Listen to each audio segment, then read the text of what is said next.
encontramos en el cementerio nuevo de Zacapulas El Quiché y estamos viendo que ya las personas se preparan para el Día de los Santos, ya están pintando sus nichos. Vemos los panteones de diferentes colores, los nichos de diferentes colores. Ya la gente ya se está preparando para una fiesta colorida del Día de los Santos. Ahí se le denomina el Día de los Santos a el 1 de noviembre, año 2003. Vean cómo se ve el colorido y todo muy bonito, todo muy elegante. Se ven ya los nichos donde se encuentran los muertos de cada persona.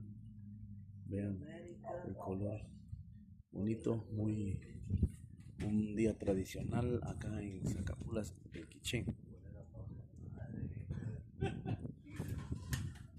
Se